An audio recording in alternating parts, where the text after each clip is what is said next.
I'd like to go ahead and start the program. Gosh, you know, this separated seating sure gets a crowd quiet quickly, that's for sure. Unlike normal, it takes about 10 minutes to get that done.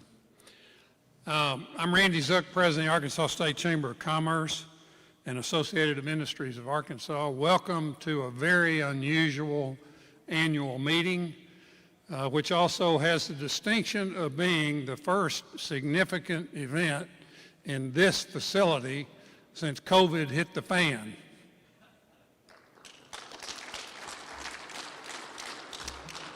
So we are pleased to be one of the leading or bleeding edge of restoration of activity here at the Little Rock State House Convention Center.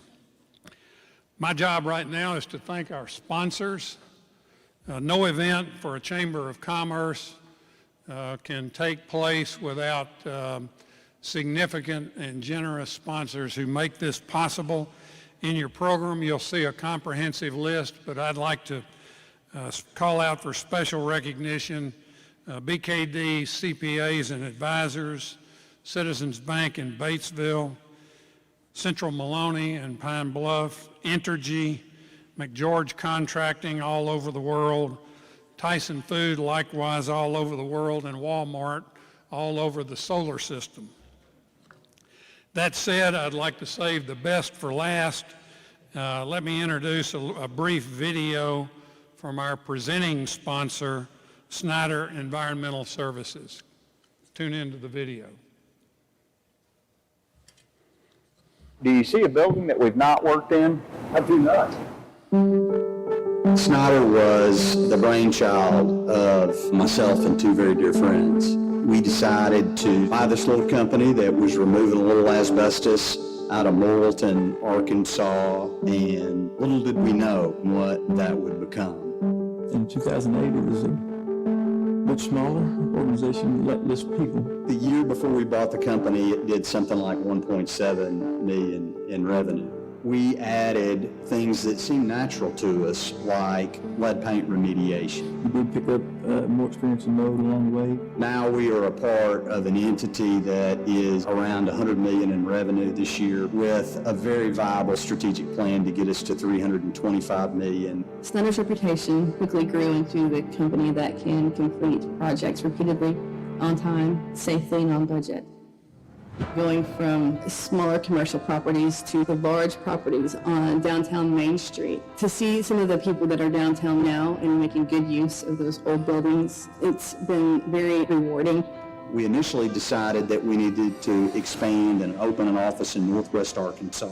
And then shortly thereafter, we would open an office in Oklahoma. We significantly expanded our licensure footprint so that we were offering multiple different services in multiple different states. That was at the response and the request of our clients to be able to respond quicker to their needs. The diversity of the different regions that we cover now, and what that's brought is obviously folks that deal with different vantage points to the industry than what we typically see here in Arkansas specifically. We have been supported far and wide by the state of Arkansas. Recent service offering expansion has been dramatic, particularly as we have joined forces with EIS and we have increased our bench of talent even further. We were able to do things like add viral decontamination. Underground storage tank and environmental consultant. Phase 1 and Phase 2 assessments. Duct cleaning. There's no doubt that we are changing the world and making it better. That comes with responsibility, but it also comes with a sense of humility. The key to that was the team members that we added along the way. These are all things that are done by Arkansas people. And we do well to say thank you. One more really unique Arkansas entrepreneurial success in that little video. Thanks and congratulations to Joe Carter for making that business come alive literally in the last few years. Now it's my pleasure to introduce the chairman, one of my two bosses, the chairman of State Chamber of Commerce this year and last year, Phil Baldwin, CEO of Citizens Bank. Phil?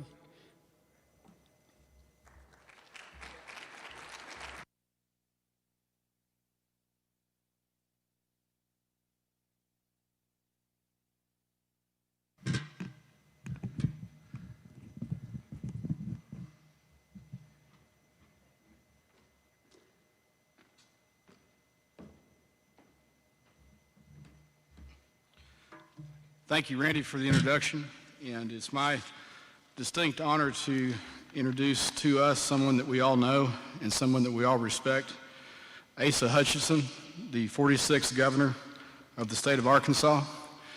We all have known Governor Hutchinson for many years and respect him as a leader of our state and also as a family man and a leader in all things important. Some things that we may not know, and I'll just go through a short list here.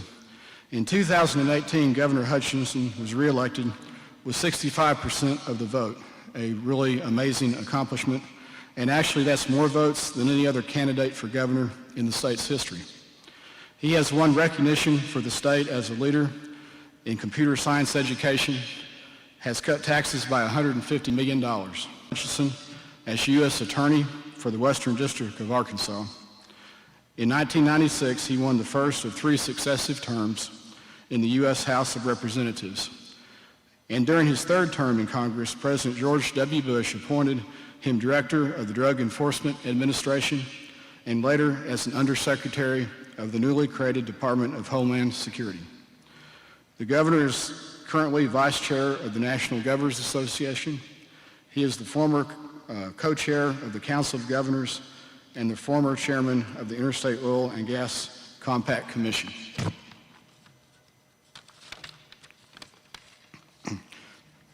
Governor Hutchinson grew up on a small farm in Gravette. He is a graduate of the University of Arkansas Law School. He and his wife Susan have been married for 47 years. That's a remarkable accomplishment. And they have 4 children and 6 grandchildren. Ladies and gentlemen, our friend, our leader, our governor, Governor Asa Hutchinson.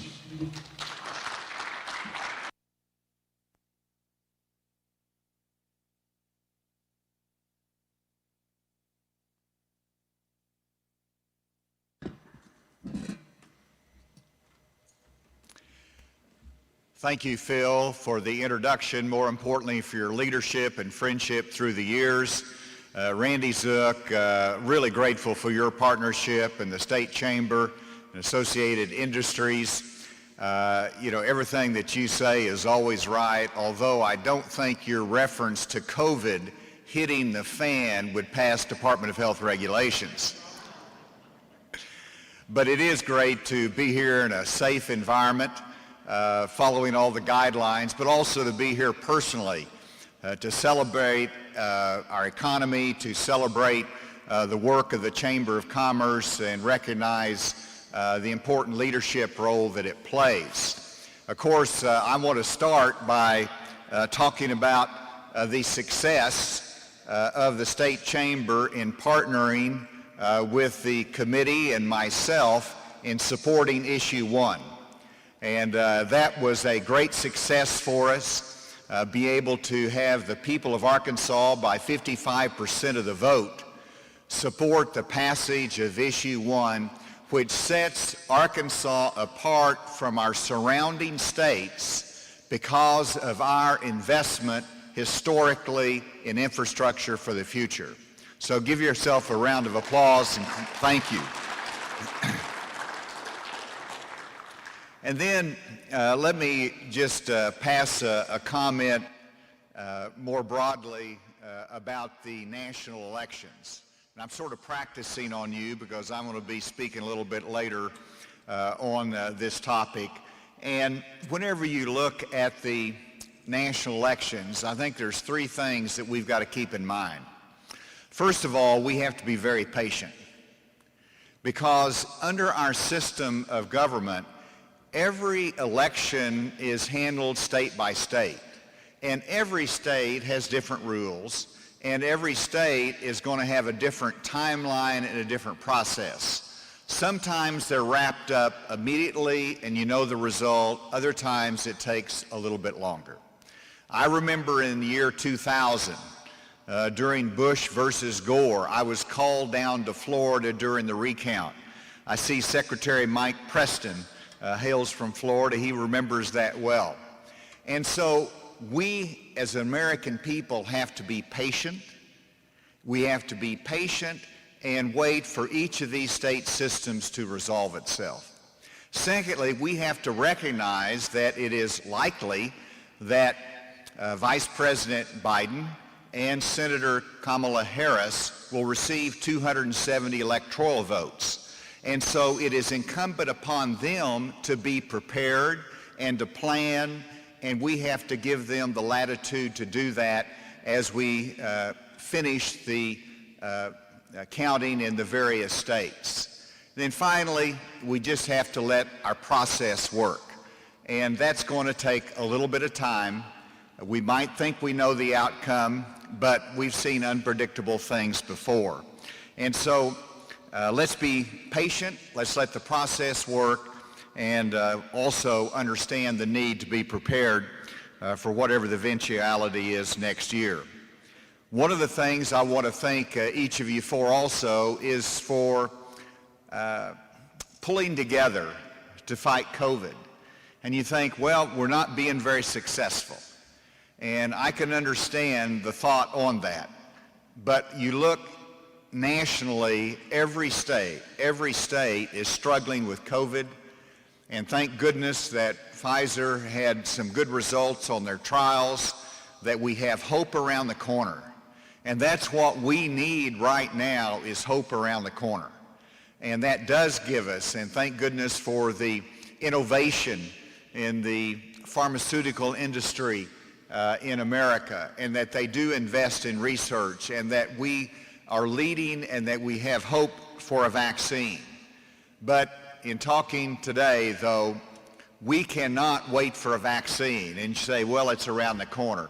We have to be engaged day by day now in terms of our safety and protecting others and following the public health guidelines. It's just as simple.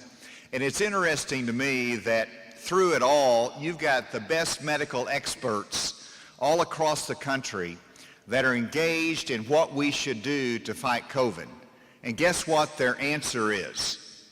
Wear a mask, socially distance, and wash your hands. I mean, it is not complicated, but that's what the best medical experts agree upon, and that's what we've got to stick with and do. Now, I do have the view that we ought to work hard on our economy, and we didn't shut our economy down because it would cost hundreds of thousands of jobs. We don't want to do that. We want to grow our economy. We want to put people back to work, and even though we are doing things in a little bit different environment, I am so pleased that we are still making calls to CEOs. We're asking them to come to Arkansas.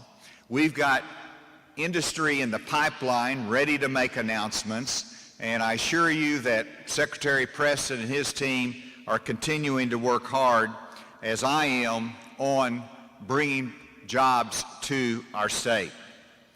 This morning, I presented our budget to the Joint Budget Committee of the legislature. It is required by law that I present both the forecast and the budget to the legislature. And I wanted to give you some of the highlights of that budget presentation today and put it in perspective as to how we're doing. The New York Times called me. I'm vice chair of the Governors Association, and they wanted me to talk about what a dire circumstance our states are in. And I said, well, Arkansas is fine. We got a balanced budget and we have a surplus. Next question. And they're stunned and they're shocked. But the fact is that today I presented a surplus of $240 million that we've accumulated here in Arkansas.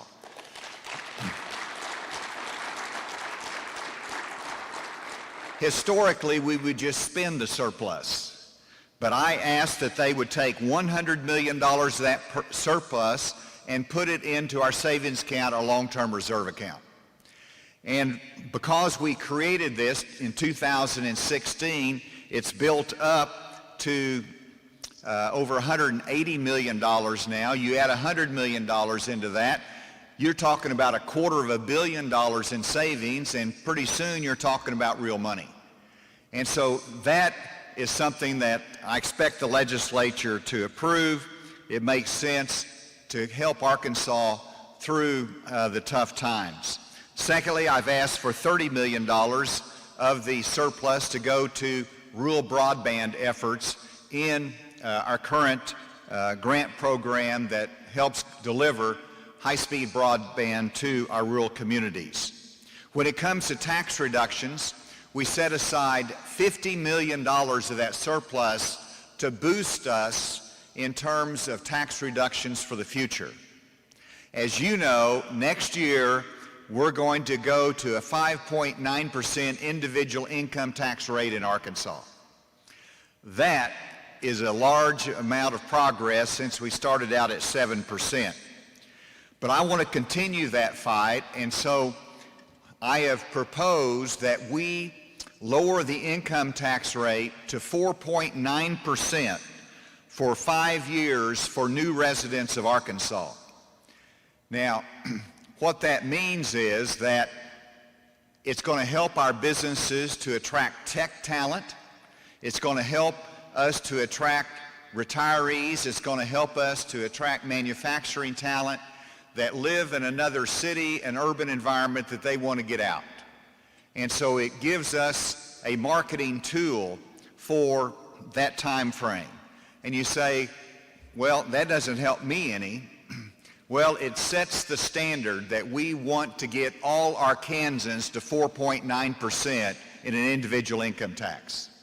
So we're giving new residents a little jump start, incentivize it, bring in tech talent, grow our economy, and let's keep marching forward to reduce that individual income tax rate for Arkansans. The other initiative that I presented to them was to reduce the sales tax on used cars. Currently, $4,000 and below, it's zero tax, but then it's fully taxed at $4,000. We want to phase that in a little bit better to reduce the sales tax on used cars from 6.5% to 3.5% for cars selling between $4,000 and $10,000. That gives relief to the average Arkansan that relies upon those used cars. That still gives room for other tax cuts that the legislature will help discuss. And then finally, let me talk a moment about the next legislative session.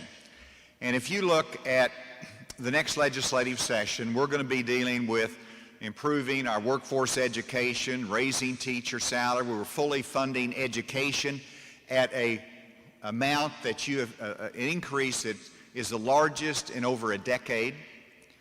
We're going to help our state police in a time when our police are attacked. Those are some of the priorities that we have as we go into the next session. But one of the tough lists, but is the right lift, and you've been helpful in this, is hate crimes legislation. Arkansas is one of only 3 states without a hate crimes law. People do not understand that when they look at a state like Arkansas. Harrison leads the effort in trying to initiate a hate crimes law in Arkansas. I need you to communicate with your legislators that it is important. That's simply all it takes. Legislators hearing from constituents makes a difference, and I ask for your help. It is a joy to lead the state of Arkansas, the highest privileges that I have had. I've got 2 years left, so we're going to get a lot done. We're not going to slow down in our agenda. We're going to get things done for Arkansas, and I look forward to the continued partnership with the State Chamber. Thank you.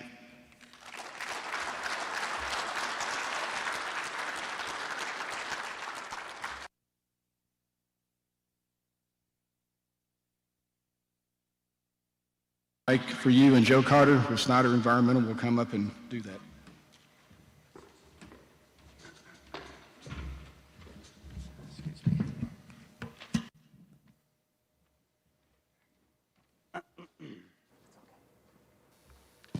Another example of great leadership.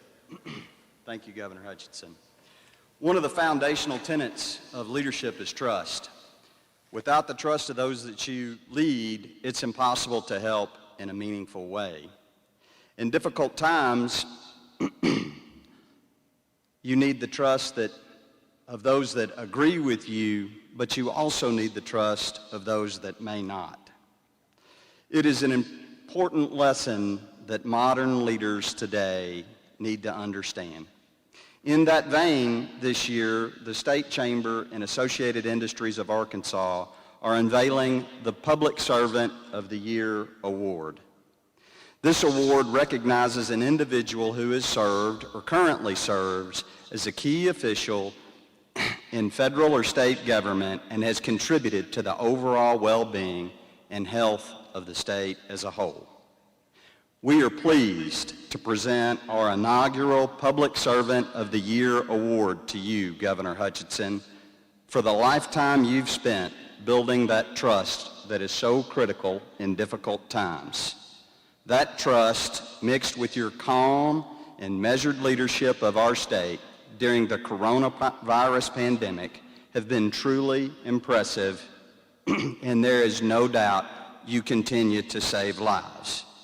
You have been and are the right person in the right place at the right time.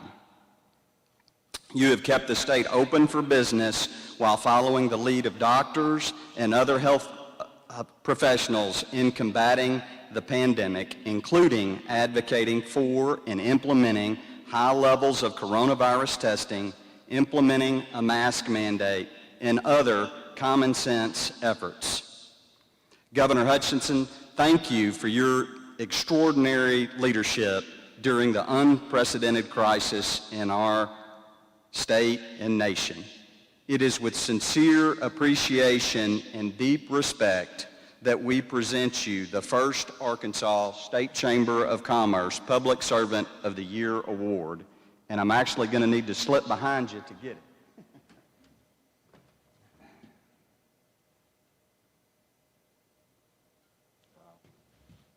Thank you, sir.